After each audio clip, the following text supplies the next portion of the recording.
ನಮಸ್ತೆ ಬಂಧುಗಳೇ.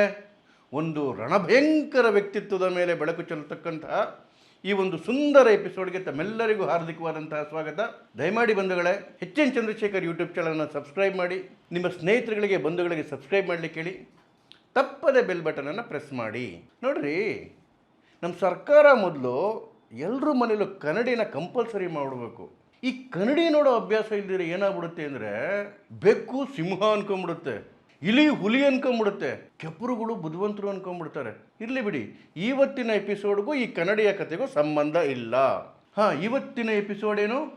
ನಮ್ಮ ರಣಭಯಂಕರ ಚಿಕ್ಕ ಖರ್ಗೆಜಿಯವರ ಬಗ್ಗೆ. ವಾರೆ ವಾ ಖರ್ಗೆಜಿ, ಏನು ಮೀಟ್ರಪ್ಪ, RSSನ ಬ್ಯಾನ್ ಮಾಡ್ತಾರಂತೆ, RSSನ ಬ್ಯಾನ್ ಮಾಡ್ತಾರಂತೆ ಚಿಕ್ಕ ಯಜಮಾನರು. ಒಂದು ಇನ್ಸಿಡೆಂಟ್ ಹೇಳ್ತೀನಿ ನೋಡಿ. ಮತ್ತೆ ತಿರ್ಗಾ ಈ ಖರ್ಗೆಜಿಯವರ ಕತೆಗೂ ನಾನು ಹೇಳ್ತಿರ್ಕಂಥ ಇನ್ಸಿಡೆಂಟ್ಗೂ ಸಂಬಂಧ ಇಲ್ಲ. ಡಿಸ್ಕ್ಲೈಮರ್. ಈಗೊಂದು 30 ವರ್ಷದ ಕೆಳಗೆ ಹೊಟ್ಟೆ ಪಕ್ಷ ಅಂತ ಒಂದಿತ್ತು.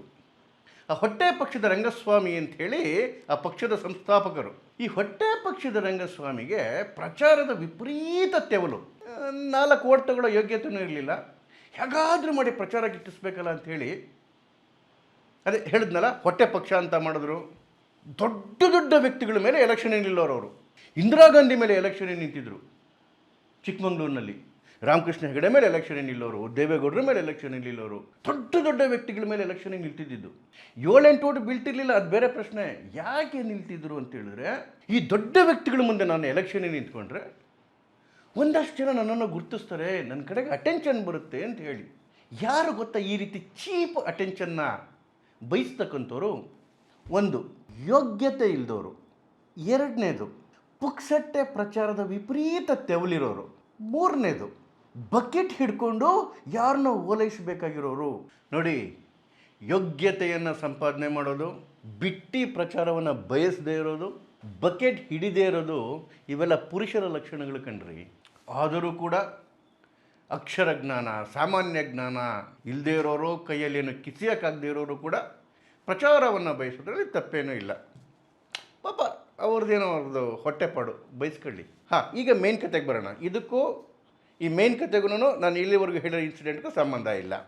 ಮೇನ್ ಕತೆ ಏನಪ್ಪ ಅಂತ ಹೇಳಿದ್ರೆ, ಇವತ್ತು ಕರ್ನಾಟಕದ ಸರ್ಕಾರ ಪ್ರಿಯಾಂಕ ಖರ್ಗೆ ಅಂತಂದ್ರೆ, ಪ್ರಿಯಾಂಕ ಖರ್ಗೆನ ಹೆಸರಲ್ಲೇ ಡೌಟು. ಇದು ಯಾವುದೋ ಒಂದು ಖರ್ಗೆ ಬಿಡಿ. ಈ ಖರ್ಗೆ ಅವರ ಪತ್ರಕ್ಕೆ ಸಿದ್ದರಾಮಯ್ಯನವರು ರೆಸ್ಪಾನ್ಸ್ ಮಾಡಿದ್ದಾರೆ. RSSಗೆ ನಿಯಂತ್ರಣ ಹೇರ್ತಾರಂತೆ. ಏನೋ ಖರ್ಗೆಯವ್ರಿಗೆ ಭಾಳ ದೊಡ್ಡ ಕನಸಿದ್ದಂಗಿದೆ, RSSನ ಬ್ಯಾನ್ ಮಾಡಬೇಕು ಅಂತೇಳಿ. ಇವ್ರ ತಾತ, ಇವ್ರ ಅಜ್ಜಿ, ಇವ್ರ ಮುತ್ತಾತ ಎಲ್ಲರೂ ಪ್ರಯತ್ನ ಪಟ್ಟರು. ಏನಾಯಿತು ಮಿಸ್ಟರ್ ಖರ್ಗೆ? 3 ಸರಿ ಬ್ಯಾನ್ ಮಾಡಿದರು.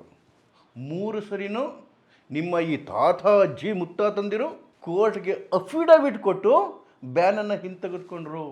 1 ಸರಿನೂ ಕೂಡ ಬ್ಯಾನ್ ಆದಾಗ ಸಂಘ ಒಂದು ಪತ್ರ ಬರೀಲಿಲ್ಲ ಬ್ಯಾನ್ ಹಿಂತೆಗೆದುಕೊಳ್ಳಿ ಅಂತೇಳಿ. ದಡ ಅಂತ ಕೋರ್ಟ್ಗೆ ಹೋಗಿ ಮುಚ್ಚಳಿಕೆ ಬರೆದುಕೊಟ್ಟು, ಅಫಿಡವಿಟ್ ಬರ್ಕೊಟ್ಟು ಬ್ಯಾನನ್ನು ಹಿಂತೆಗೆದ್ರು. RSS ಸ್ವಾತಂತ್ರ್ಯಕ್ಕೆ ಹೋರಾಟ ಮಾಡಿಲ್ವಂತೆ. RSSನ ಸಂಸ್ಥಾಪನೆ ಮಾಡಿದ್ಯಾರು? ಡಾಕ್ಟರ್ ಹೆಡ್ಗೇವಾರ್ ಅವರು. ಕ್ರಾಂತಿಕಾರಿಗಳು. ಸ್ಥಾಪನೆ ಮಾಡೋಕ್ಕೆ ಮುಂಚೆನೇ 10 ಬಾರಿ ಜೈಲಿಗೆ ಹೋಗಿ ಬಂದವರು. ಹೆಡ್ಗೇವಾರ್ಜಿ RSSನ್ನು ಸ್ಥಾಪನೆ ಮಾಡಿದ ಮೇಲೂ ಕೂಡ 1930ರಲ್ಲಿ 2 ಬಾರಿ ಜೈಲಿಗೆ ಹೋಗಿ ಬಂದರು ಸ್ವಾತಂತ್ರ್ಯ ಹೋರಾಟಕ್ಕೆ. ಸಂಘ ಏನು ಅಂಥೇಳಿ ನಮ್ಮ ಬಾಯಲ್ಲಿ ಕೇಳಬೇಡ್ರಿ, ನಿಮ್ಮ ಕಾಂಗ್ರೆಸ್ನ ತಾತ ಮುತ್ತಾತಂದ ಮಹನೀಯರಿದಾರಲ್ಲ ಅವ್ರ ಬಾಯಲ್ಲಿ ಕೇಳಿ ಸಂಘ ಏನು ಅಂತೇಳಿ. 1934ರಲ್ಲಿ ಗಾಂಧೀಜಿ ಬಂದೋದ್ರಲ್ಲ ಸಂಘದ ವರ್ಗಕ್ಕೆ, ಅವ್ರಿಗೆ ಏನು ಹೇಳಿದ್ರು ಅಂತ ಕೇಳಿ. 1939ರಲ್ಲಿ ಅಂಬೇಡ್ಕರ್ ಬಂದೋದ್ರಲ್ಲ ಸಂಘಕ್ಕೆ, ಅವ್ರಿಗೆ ಏನು ಹೇಳಿದ್ರು ಅಂತ ಕೇಳಿ. 1948ರಲ್ಲಿ ಅದಾದ ಮೇಲೆ ಸಂಘದ ಮೇಲೆ ಹಾಕಿದಂತಹ ಬ್ಯಾನ್ ಹಿಂತೆಗೆದಾಗ ಸರ್ದಾರ್ ವಲ್ಲಭಾಯ್ ಪಟೇಲ್ ಅವರು ಏನು ಹೇಳಿದ್ರಲ್ಲ ಅದನ್ನು ಕೇಳ್ಕೊಂಬನ್ನಿ. 1962ರಲ್ಲಿ ಮತ್ತು 63ರಲ್ಲಿ ಸಂಘದ ಬಗ್ಗೆ ನೆಹರು ಏನೇನು ಪಶ್ಚಾತ್ತಾಪ ಪಡ್ಕೊಂಡು ಸಂಘದ ವಿಚಾರದಲ್ಲಿ ಏನು ಯೋಚನೆ ಮಾಡಿದ್ರು ಅಂತೇಳಿ ಕೇಳ್ಕೊಂಡು ಬನ್ನಿ. 1965ರಲ್ಲಿ ಲಾಲ್ ಬಹದ್ದೂರ್ ಶಾಸ್ತ್ರಿ ಅವರು ಸಂಘದ ಬಗ್ಗೆ ಏನು ಚಿಂತನೆ ಮಾಡಿದ್ರು ಕೇಳ್ಕೊಂಡು ಬನ್ನಿ. 1977ರಲ್ಲಿ ಇಂದಿರಾ ಗಾಂಧಿ ಸಂಘದ ಬಗ್ಗೆ ಏನು ಯೋಚನೆ ಮಾಡಿದ್ರು ಕೇಳ್ಕೊಂಡು ಬನ್ನಿ. ಅದೆಲ್ಲ ಬಿಟ್ಬಿಡ್ರಿ. ಇತ್ತೀಚಿನವರೆಗೂ ರಾಷ್ಟ್ರಪತಿಗಳಾಗಿದ್ರಲ್ಲ ಪ್ರಣಬ್ ಮುಖರ್ಜಿಯವರು, ಅವರ ಸಂಘದ ಬಗ್ಗೆ ಏನು ಹೇಳ್ಕೊಂಬಂದ್ರೆ ಕೇಳ್ಕೊಂಬನ್ನಿ. ಮಿಸ್ಟರ್ ಖರ್ಗೆ ಅವರೇ, ರಾಜಕಾರಣದಲ್ಲಿ ಬೆಳಿಬೇಕಾದ್ರೆ ಮಾತಾಡಬೇಕಾದ್ರೆ ಸಾಮಾನ್ಯ ಜ್ಞಾನ ಮತ್ತು ಅಕ್ಷರ ಜ್ಞಾನ ಎರಡೂ ಬೇಕು. ಒಂದೊಂದ್ಸರಿ ಇಲ್ಲದೇ ಇದ್ದರೆ ಈ ರೀತಿಯೆಲ್ಲ ಅನಾಹುತಗಳಾಗ್ಬಿಡ್ತವೆ. ಈಗ ಖರ್ಗೆ ಅವರು ತೋರಿಸ್ತಾ ಇದ್ದಾರಲ್ಲ ಮೀಟ್ರು, ಇಷ್ಟೇ ಮೀಟ್ರು ಅವಾಗ ನೆಹರು ಅವ್ರಿಗಿತ್ತು. ಜನವರಿ 30, 1948ರಲ್ಲಿ ಪೂಜ್ಯ ಗಾಂಧೀಜಿಯವರ ಹತ್ಯೆ ಆದಾಗ ನೆಹರುಗೆ ಒಂದು ಚಾನ್ಸ್ ಸಿಗ್ದಂಗೆ ಆಗ್ಬಿಡ್ತು. ಏನಾದರೂ ಮಾಡಿ ಆರ್ ಎಸ್ ಎಸ್ನ ಬಲಿ ಹಾಕ್ಬಿಡ್ಬೋದು ಈ ಸಂದರ್ಭದಲ್ಲಿ. ಅಷ್ಟೊಂದಾಗಲೇ ಬೃಹದಾಕಾರವಾಗಿ ಬೆಳೆದ್ಬಿಟ್ಟಿತ್ತು ಆರ್ ಎಸ್ ಎಸ್. ನೆಹರುನ ವಿರೋಧ ಮಾಡಿಕೊಂಡು ಬೆಳೆದಿತ್ತು. ಹೇಗಾದರೂ ಮಾಡಿ ಆರ್ ಎಸ್ ಎಸ್ನ ಮುಗಿಸ್ಬಿಡ್ಬೋದು ಅಂತೇಳಿ ಆರ್ ಎಸ್ ಎಸ್ ಮೇಲೆ ಗೂಬೆ ಕೂರಿಸಿದ್ರು. ಗಾಂಧಿ ಹತ್ಯೆದು ಫೆಬ್ರವರಿ 4ನೇ ತಾರೀಕು ಆವತ್ತಿನ ಪೂಜ್ಯ ಸರಸಂಘ ಚಾಲಕರಾಗಿದ್ದಂತಹ ಗುರೂಜಿಯವರ ಬಂಧನ ಕೂಡ ಆಯಿತು. ವಿತಿನ್ 1 ಮಂತ್ ಫೆಬ್ರವರಿ 27, 1948ರಲ್ಲಿ ಆವತ್ತಿನ ಗೃಹ ಸಚಿವರಾಗಿದ್ದಂತಹ ಸರ್ದಾರ್ ವಲ್ಲಭಾಯ್ ಪಟೇಲ್ರವರು ನೆಹರು ಅವ್ರಿಗೆ ಹೇಳ್ತಾರೆ, ಈ ಗಾಂಧಿ ಹತ್ಯೆಯ ಇನ್ವೆಸ್ಟಿಗೇಷನನ್ನು ಆ್ಯಸ್ ಎ ಹೋಮ್ ಮಿನಿಸ್ಟರ್ ಹತ್ತಿರದಿಂದ ನಾನು ಗಮನಿಸ್ತಾ ಇದ್ದೀನಿ. ಇದರಲ್ಲಿ ಆರ್ ಎಸ್ ಎಸ್ನ ಪಾತ್ರ ಇಲ್ಲ ಅಂತಕ್ಕಂಥದ್ದು ನಿಷ್ಪಕ್ಷವಾಗಿ ಕಾಣಿಸ್ತಾ ಇದೆ. ಯಾವುದೇ ದೊಡ್ಡ ಆರ್ಗನೈಸೇಷನ್ನ ಪಾತ್ರ ಕೂಡ ಇಲ್ಲ. ಇದು ಗಾಂಧೀಜಿಯವರು ತೀರೋದಂತಹ 1 ತಿಂಗಳಲ್ಲೇ ಸರ್ದಾರ್ ವಲ್ಲಭಾಯ್ ಪಟೇಲರ ಬಾಯಿಂದ ಬಂದದ್ದು. ಅದಾದಮೇಲೆ ಸಂಘದ ಬ್ಯಾನನ್ನು ನೆಹರು ಅವರು ಮುಂದುವರಿಸಿದಾಗ ಕೋರ್ಟ್ ಛೀಮಾರಿ ಹಾಕ್ತು. ಕೋರ್ಟ್ ಹತ್ರ ಚೀತು ಅನ್ನಿಸ್ಕೊಂಡು ಸಂಘದ ಬ್ಯಾನನ್ನು ವಾಪಸ್ ತೆಗೆದ್ರಲ್ಲ, ಆ ಸಂದರ್ಭದಲ್ಲಿ ಇದೇ ವಲ್ಲಭಾಯ್ ಪಟೇಲ್ ಅವರು ಆಗ ಪೂಜ್ಯ ಗುರೂಜಿಯವರಿಗೆ ಪತ್ರ ಬರೆದು ಹೇಳ್ತಾರೆ, ಸಂಘದ ಬ್ಯಾನನ್ನು ಹಿಂತೆಗೆದುಕೊಂಡ ಮೇಲೆ ನನಗೆ ಎಷ್ಟು ಖುಷಿಯಾಗಿದೆ ಅನ್ನೋದು ನನ್ನ ಆಪ್ತ ಸ್ನೇಹಿತರುಗಳಿಗೆ ಮಾತ್ರ ಗೊತ್ತು. ಇದು ಸರ್ದಾರ್ ವಲ್ಲಭಾಯ್ ಪಟೇಲರು ಸಂಘದ ಬಗ್ಗೆ ಇಟ್ಟಂತಹ ಗೌರವ. ಯಾವ ಆರ್ ಎಸ್ ಎಸ್ಸನ್ನು ಮುಗಿಸ್ಬಿಡ್ಬೇಕು ಅಂತ ಹೊರಟಿದ್ರಲ್ಲ ನೆಹರು ಅವರು, ಅವರ ಜೀವನದ ಕಡೆಗಡದಲ್ಲಿ ಅವ್ರಿಗೂ ತಾವು ಮಾಡಿದಂತಹ ತಪ್ಪಿನ ಅರಿವಾಯಿತು. ಮನಸ್ಸು ಬದಲಾವಣೆ ಆಯಿತು. 1962ರಲ್ಲಿ ಚೈನಾ ಮೇಲೆ ಯುದ್ಧ ನಡೀತಿರ್ತಕ್ಕಂಥ ಸಂದರ್ಭದಲ್ಲಿ ಏನು ಪಾರ್ಟಿಗಳ ದುಂಡು ಮೇಜಿನ ಮೀಟಿಂಗ್ ಕರೀತಾರಲ್ಲ, ಆ ಮೀಟಿಂಗಿಗೆ ಆವತ್ತಿನ ಆರ್ ಎಸ್ ಎಸ್ನ ಸರಸಂಘ ಚಾಲಕರಾಗಿದ್ದಂತಹ ಪೂಜ್ಯ ಗುರೂಜಿಯನ್ನು ಆಹ್ವಾನ ಮಾಡಿದರು. ಅಫಿಷಿಯಲ್ ಮೀಟಿಂಗಿಗೆ ಗುರೂಜಿಯವರು ಹೋಗಿದ್ದರು, ಸಲಹೆಗಳನ್ನ ಕೊಟ್ಟಿದ್ದರು. ಅದಾದ ಮೇಲೆ ಚೈನಾ ಯುದ್ಧದಲ್ಲಿ ಆರ್ ಎಸ್ ಎಸ್ ಮಾಡಿರ್ತಕ್ಕಂತಹ ಸಹಕಾರವನ್ನು ಪ್ರಾಣದ ಹಂಗು ತೊರೆದು ಭಾರತೀಯ ಸೈನಿಕರ ಜೊತೆ ನಿಂತಿದ್ದನ್ನು ಸ್ಮರಿಸ್ತಾ 1963ರ ಗಣರಾಜ್ಯದಲ್ಲಿ ಆರ್ ಎಸ್ ಎಸ್ನ ಸ್ವಯಂ ಸೇವಕರು ಗಣವೇಶ ಹಾಕೊಂಬಂದು ಪೆರೇಡಲ್ಲಿ ಭಾಗವಹಿಸಿ ಅಂತ ಕೇಳ್ಕೊಂಡ್ರು. ಆರ್ ಎಸ್ ಎಸ್ನ ಸ್ವಯಂ ಸೇವಕರು ಆರ್ ಎಸ್ ಎಸ್ನ ಗಣವೇಶ ಹಾಕ್ಕೊಂಡು ಪೆರೇಡಲ್ಲಿ ಭಾಗವಹಿಸಿದ್ರು, ಗಣರಾಜ್ಯದ ಪೆರೇಡಲ್ಲಿ. ಇದು ನೆಹರು ಅವರಿಗೆ ಕಡೆಯ ಕಾಲದಲ್ಲಾಗಿರ್ತಕ್ಕಂತಹ ಬದಲಾವಣೆ. 1965ರಲ್ಲಿ ಭಾರತ ಪಾಕಿಸ್ತಾನ ಯುದ್ಧ ನಡೀತಕ್ಕಂಥ ಸಂದರ್ಭದಲ್ಲಿ ಆವತ್ತಿನ ಪ್ರಧಾನಮಂತ್ರಿಗಳಾಗಿದ್ದಂತಹ ಲಾಲ್ ಬಹದ್ದೂರ್ ಶಾಸ್ತ್ರಿಯವರು ಇದೇ ಸರಸಂಘ ಚಾಲಕರಾಗಿದ್ದಂತಹ ಗುರೂಜಿಯವ್ರನ್ನ ಮತ್ತೆ ಆಲ್ ಪಾರ್ಟಿ ಮೀಟಿಂಗಿಗೆ ಕರೆದರು. ಗುರೂಜಿಯವರ ಸಲಹೆಗಳನ್ನ ತಗೊಂಡ್ರು. ಸಂಘ ಅಗಾಧವಾಗಿ ಬೆಳೀತಿದ್ದನ್ನು ಸಹಿಸೋಕ್ಕಾಗದೇ ಇದ್ದಂತಹ ಇಂದಿರಾ ಗಾಂಧಿ ತುರ್ತು ಪರಿಸ್ಥಿತಿ ಸಂದರ್ಭದಲ್ಲಿ 2ನೇ ಬಾರಿ ಸಂಘಕ್ಕೆ ನಿಷೇಧ ಹೇಳಿದ್ರಲ್ಲ, ಸಂಘ ಕ್ಯಾರೆ ಮಾಡಲಿಲ್ಲ ರೀ. ಇದೇ ಇಂದಿರಾ ಗಾಂಧಿ ಅವತ್ತು ಯಾವಾಗ ವಿಪಕ್ಷಗಳೆಲ್ಲ ಒಂದಾಗಲಿಕ್ಕೆ ಶುರು ಮಾಡಿದ್ವು ಇಂದಿರಾ ಗಾಂಧಿ ವಿರುದ್ಧ, ಆಗ ಇದೇ ಇಂದಿರಾ ಗಾಂಧಿ ಆವತ್ತಿನ ಸರಸಂಘ ಚಾಲಕರಾಗಿದ್ದಂತಹ ದೇವರಸ್ತಿಯವರಿಗೆ ಕೇಳಿಕೊಂಡ್ರು, ನೀವು ಆ ವಿರೋಧ ಪಕ್ಷಗಳನ್ನ ಒಗ್ಗೂಡಿಸ್ತಕ್ಕಂಥ ಕೆಲಸಕ್ಕೆ ನೀವು ಕೈ ಹಾಕಬೇಡಿ, ನಾನು ಸಂಘದ ಮೇಲಿರ್ತಕ್ಕಂತಹ ಬ್ಯಾನನ್ನು ವಾಪಸ್ ತಗೊತೀನಿ ಅಂತ ಹೇಳಿ. ಆಗ ದೇವರಸ್ ಏನು ಹೇಳಿದ್ರು ಗೊತ್ತಾ, ನಿಮ್ಮನ್ನು ಯಾರೀ ಕೇಳಿದ್ದಾರೆ ವಾಪಸ್ ತಗೊಳ್ಳಿ, ಬ್ಯಾನ್ ವಾಪಸ್ ತಗೊಳ್ಳಿ ಅಂತೇಳಿ? ನಾವಾಗಲೇ ಕೈ ಜೋಡಿಸಾಗಿದೆ, ತಗೊಳ್ಳೋದು ಬಿಡೋದು ನಿಮ್ಮ ಹಣೆ ಬರ, ಯಾರು ಕೇಳಿದ್ದಾರೆ ನಿಮ್ಮನ್ನು ಅಂತೇಳಿ. ಕೋರ್ಟ್ ಹತ್ರ ಚೀಮರಿ ಹಾಕ್ಸ್ಕೊಂಡು ವಿಧಿ ಇಲ್ಲದೆ ಆ ಬ್ಯಾನನ್ನು ವಾಪಸ್ ತಗೋಬೇಕಾಯಿತು. ಇದಾದ ಮೇಲೆ ಕಳಂಕಿತ ಬಾಬರಿ ಕಟ್ಟಡದ ಧ್ವಂಸದ ಸಂದರ್ಭದಲ್ಲಿ ಆವತ್ತಿನ ಪ್ರಧಾನಮಂತ್ರಿಗಳಾಗಿದ್ದಂತಹ ನರಸಿಂಹರಾವ್ ಅವರು ಸಂಘದ ಮೇಲೆ ಬೇನ್ ಹೇರಿದ್ರಲ್ಲ, ಆಗಲೂ ಕೂಡ ಕೋರ್ಟ್ ಛೀಮಾರಿ ಹಾಕಿದ ಮೇಲೆ ಆ ಬ್ಯಾನನ್ನು ಹಿಂತಕೋಬೇಕಾಯಿತು. 3 ಸರಿ ಬ್ಯಾನ್ ಮಾಡಿದ್ರು ರೀ ಕಾಂಗ್ರೆಸ್ ಅವರು. 3 ಸರಿನೂ ಕೂಡ ಸಂಘ ಯಾವುದೇ ಒಂದು ಲೆಟ್ರು ಬರೀಲಿಲ್ಲ, ಒಂದು ರಿಕ್ವೆಸ್ಟ್ ಮಾಡಲಿಲ್ಲ ಬ್ಯಾನನ್ನು ಹಿಂತೆಗೆದುಕೊಳ್ಳಿ ಅಂತೇಳಿ. ಬ್ಯಾನ್ ಮಾಡಿದ್ರೂ ಕೂಡ ಸಂಘ ಅಗಾಧವಾಗಿ ಬೆಳೀತಾನೆ ಹೋಯಿತು. ಇದು ಸಂಘದ ತಾಕತ್ತು. ಕೇವಲ ದೇಶದ ದೊಡ್ಡ ದೊಡ್ಡ ನಗರಗಳಿದ್ದಂತಹ ಸಂಘ ಬರ್ತಾ ಬರ್ತಾ ಬರ್ತಾ ಪ್ರತಿ ರಾಜ್ಯಕ್ಕೆ ಹರಡ್ತು, ಬರ್ತಾ ಬರ್ತಾ ಪ್ರತಿ ಜಿಲ್ಲೆಗೆ ಹರಡ್ತು, ಬರ್ತಾ ಬರ್ತಾ ಬರ್ತಾ ಪ್ರತಿ ತಾಲ್ಲೂಕಿಗೆ ಹರಡ್ತು. ಮೊನ್ನೆ ಸಂಘದ ಶತಾಬ್ದಿ ಕಾರ್ಯ ಆಯ್ತಲ್ಲ, ಈ ಶತಾಬ್ದಿ ಸಂದರ್ಭದಲ್ಲಿ ಆರ್ ಎಸ್ ಎಸ್ ದೇಶದ ಪ್ರತಿ ಗ್ರಾಮ ಪಂಚಾಯತಿಗೆ ಹೋಗಿದೆ ರೀ. ಪ್ರತಿ ಗ್ರಾಮ ಪಂಚಾಯತಿಯಲ್ಲಿ ಕಾರ್ಯಕ್ರಮಗಳು ನಡೆದಿದ್ದಾವೆ. ಇವತ್ತು ದೇಶದ ಗ್ರಾಮ ಗ್ರಾಮಗಳಲ್ಲಿ RSS ವಿಜೃಂಭಿಸ್ತಾ ಇದೆ. ಇದು RSSನ ತಾಕತ್ತು.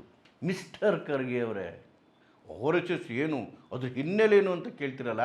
RSSನ ಸ್ಥಾಪನೆ ಮಾಡಿದ್ದು ಭಯಂಕರ ದೇಶಭಕ್ತ, ಸ್ವಾತಂತ್ರ್ಯ ಹೋರಾಟಗಾರರಾಗಿದ್ದಂತಹ ಡಾಕ್ಟರ್ ಜಿ ಅವರು. ನಿಮ್ಮ ಕಾಂಗ್ರೆಸ್ನ ಸಂಸ್ಥಾಪನೆ ಮಾಡಿದ್ಯಾರು? British A O Hume.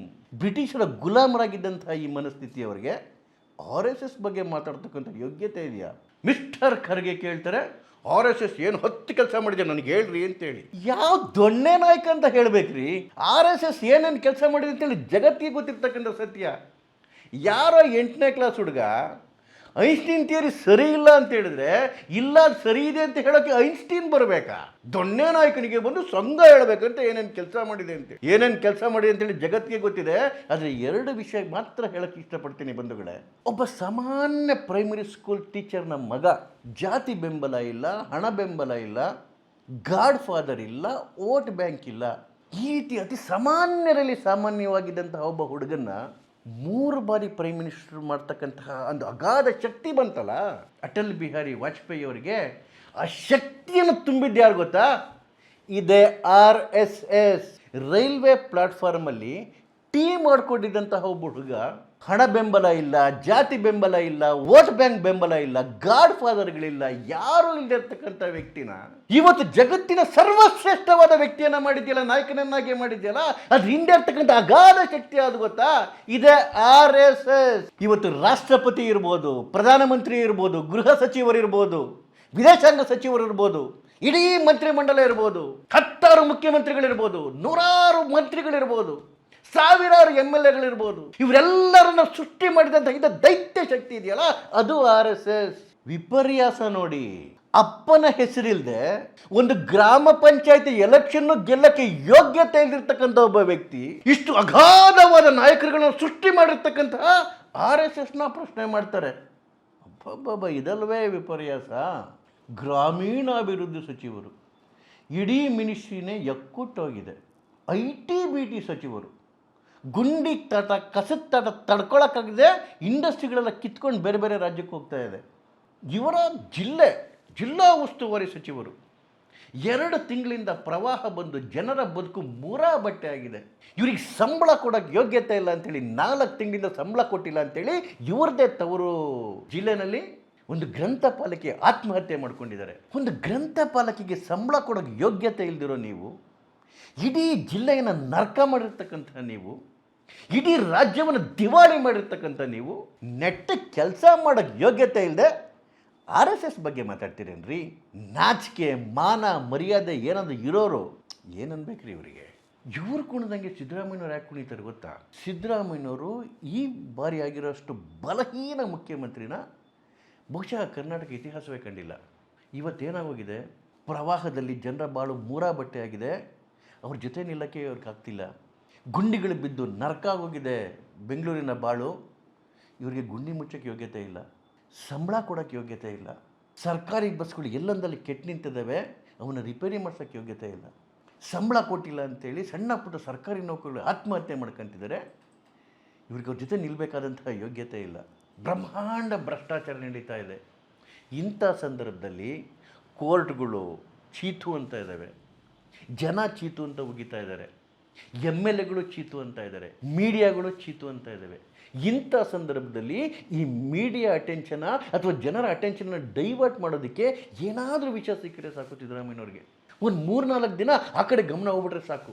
ಅದಕ್ಕೆ ಈ RSS ವಿಷಯನ ಈ ಮರಿಕರಿಗೆ ಎತ್ತಿದಾಗ ಅದಕ್ಕೆ ಸೊಪ್ಪಾಕೊಂಡು ಕೂತಿರೋದು ಇವರು. RSSನ ಬ್ಯಾನ್ ಮಾಡ್ತಾರಂತೆ. ಏನ್ರೀ ಬ್ಯಾನ್ ಮಾಡ್ತೀರಾ RSSನ? ವಿದ್ಯಾಭಾರತಿನಲ್ಲಿ 30,000 ಶಾಲೆಗಳಿದೆ, ಬ್ಯಾನ್ ಮಾಡ್ತೀರಾ? 3 ಲಕ್ಷ ಶಿಕ್ಷಕರಿದ್ದಾರೆ, ಬ್ಯಾನ್ ಮಾಡ್ತೀರಾ? ಸುಮಾರು 50 ಲಕ್ಷ ವಿದ್ಯಾರ್ಥಿಗಳು ಓದ್ತಾ ಇದ್ದಾರೆ, ಬ್ಯಾನ್ ಮಾಡ್ತೀರಾ? ಅಖಿಲ ಭಾರತ ವಿದ್ಯಾರ್ಥಿ ಪರಿಷತ್ ಪ್ರತಿ ಕಾಲೇಜಲ್ಲಿ ಪ್ರತಿ ಶಾಲೆಯಲ್ಲಿದೆ, ಬ್ಯಾನ್ ಮಾಡ್ತೀರಾ? ಭಾರತೀಯ ಮಜ್ದೂರ್ ಸಂಘ ಎಲ್ಲ ಫ್ಯಾಕ್ಟ್ರಿಗಳಲ್ಲಿದೆ, ಎಲ್ಲ ಇಂಡಸ್ಟ್ರಿಗಳಲ್ಲಿದೆ, ಜಗತ್ತಿನ 2ನೇ ಅತಿ ದೊಡ್ಡ ಆರ್ಗನೈಸೇಷನ್ನು, ಕಾರ್ಮಿಕ ಆರ್ಗನೈಸೇಷನು, ಬ್ಯಾನ್ ಮಾಡ್ತೀರಾ? ಹಳ್ಳಿಗಳಲ್ಲಿ ರೈತರಲ್ಲಿ ಕಿಸಾನ್ ಸಂಘ ಇದೆ, ಸಂಘದ್ದು ಬ್ಯಾನ್ ಮಾಡ್ತೀರಾ? ವನವಾಸಿಗಳ ಮಧ್ಯೆ, ಗುಡ್ಡಗಾಡು ಜನರ ಮಧ್ಯೆ ವನವಾಸಿ ಕಲ್ಯಾಣ ಕೆಲಸ ಮಾಡ್ತಾ ಇದೆ, ಬ್ಯಾನ್ ಮಾಡ್ತೀರಾ? 100 ಆಸ್ಪತ್ರೆಗಳಿದ್ದಾವೆ, 1000 ಏಕ ಲವ್ಯ ಶಾಲೆಗಳಿದ್ದಾವೆ, ಸಾವಿರಾರು ಏಕಶಿಕ್ಷಕ ಸ್ಕೂಲ್ಗಳಿದ್ದಾವೆ. ಬ್ಯಾನ್ ಮಾಡ್ತೀರಾ? ಲಕ್ಷಾಂತರ ಸೇವಾ ಚಟುವಟಿಕೆಗಳು ನಡೀತಾ ಇದ್ದಾವೆ, ಬ್ಯಾನ್ ಮಾಡ್ತೀರಾ?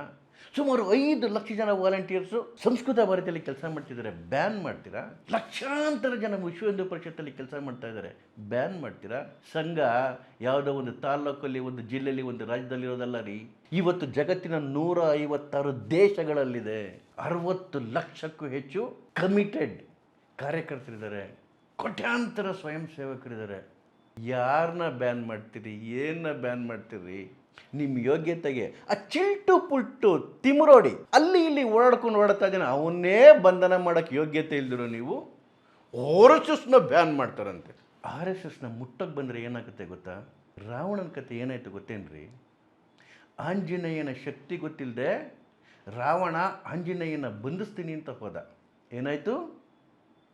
ಇಡೀ ಲಂಕಾ ಸುಟ್ಟು ಭಸ್ಮ ಆಗೋಯ್ತು.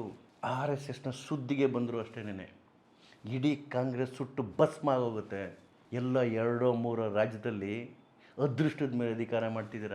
ನಿಮ್ಮ ಯೋಗ್ಯತೆಗೆ 16 ವರ್ಷ ಆದ್ರೂ 100 ಸಂಖ್ಯೆ ಸಂಸದರನ್ನು ಮುಟ್ಲಿಕ್ಕಾಗಿಲ್ಲ. ಬರೋ ರಾಜ್ಯದಲ್ಲೆಲ್ಲ ಡಿಪಾಸಿಟ್ ಕಳ್ಕೊಂಡು ಬರ್ತಿದ್ದೀರಾ. ಇವ್ರ ಮೇಲೆ ಹೆಗಲ ಮೇಲೆ ಕೂತ್ಕೊಂಡು ಪರಕೀಯ ಜೀವನ ನಡೆಸ್ತಾ ಇದ್ದೀರಾ. ಅಲ್ಲೊಬ್ಬ ಪಪ್ಪು, ಇಲ್ಲೊಬ್ಬ ಮರಿಪಪ್ಪು. ಇಂಥವ್ರು ನೆಚ್ಕೊಂಡಿರೋ ಕಾಂಗ್ರೆಸ್ ಕಾರ್ಯಕರ್ತರ ಬಾಳು ದೇವರೇ ಕಾಪಾಡಬೇಕು. ಇನ್ನು 100 ವರ್ಷ ಹೋಗಲಿ, 1000 ವರ್ಷ ಹೋಗಲಿ, ಸಂಘನೇ ರೀ. ಎಷ್ಟೋ ಹುಳುಗಳು ಬಂದವು ಹೋದವು, ಆದರೆ ಸಂಘ ಮಾತ್ರ ಬೃಹದಾಕಾರವಾಗಿ ಬೆಳೀತಾ ಇದೆ. ಅದಕ್ಕೆ ರೀ ನಮಗೆ ಹೆಮ್ಮೆ ಅನಿಸುತ್ತೆ ನಾನೊಬ್ಬ ಸ್ವಯಂ ಸೇವಕ ಅನ್ನೋದಕ್ಕೆ. ನಮಸ್ಕಾರ.